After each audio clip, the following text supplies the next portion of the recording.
So I'm in Ellensburg, Washington right now. I ran into some issues with my car, and courtesy of the Great Resignation, I could only find somebody to work on it here, and I needed to leave it in the shop for a week. So I'm in an Airbnb in Ellensburg, Washington, and it's made me rethink about whether or not I actually want to go back to Seattle.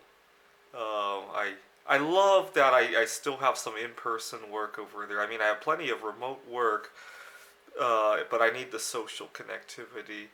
But at the same time, Seattle is stuck in this mindset of people needing to fit a certain mold in order to be comfortable there, right? It's not very comfortable as a single guy to live in Seattle due to prejudice.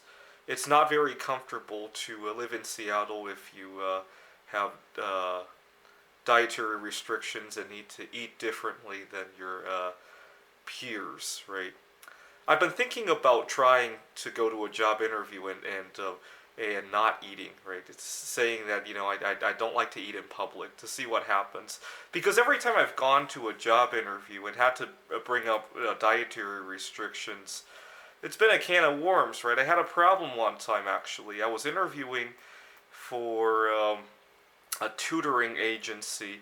So basically, you would work with the clients in their homes. So I was interviewing with this interviewer, and we had gone to IHOP restaurant, and I had to explain food allergies.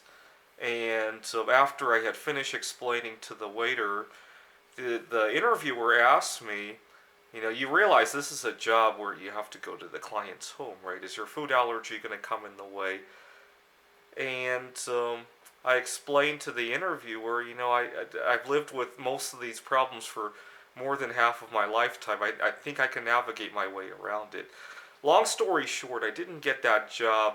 The interviewer said something to the effect that I was a little bit overqualified or something like that. I knew the reason because I responded to that email, and I said, if this is a problem with, if you're worried about me having a problem with food allergies, maybe we could talk more about how I navigate these issues. And I didn't get a response from that email. They're smarter than to actually put it into writing, right?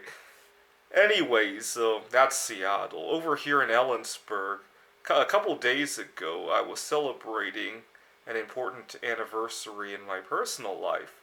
So on October 9th, 2010, I had gone on a trip to New York City. I was living in Rochester, New York at the time. And what made that trip stand out was that I had just discovered that I was happily single. I was solosexual, as they put it. And that was my first major vacation as a solosexual. So it was an 11-year anniversary.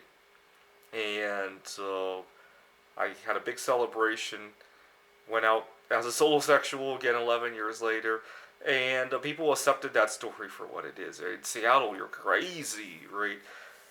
And Seattle, I can't seem to get along with anybody at a board game club that I've been trying to go to in Seattle. Because I go there alone, people go with established friends. It's very hard to break into that in Seattle. It was very easy in Phoenix. I even got a girlfriend out of doing that, right? And obviously it's very difficult to pick up the phone and tell my boss that I'm going to miss work because of car troubles. I end up having to race back in between them. So I'm getting my car it's drivable. It's the window that needs to be fixed. But in between fixes, I have to drive the car back home to Seattle. People at the car repair shop are very understanding as well. Unfortunately, the people in Seattle, not so much, right? I end up having to drive with the windows frozen down and freezing in the car, and nobody seems to know what's going on, and I just have to suffer alone, right? I actually really think about now I understand why it's so hard to find car repair people in Seattle. Everybody wants to flee the area, right? And I understand why now. Thanks for watching.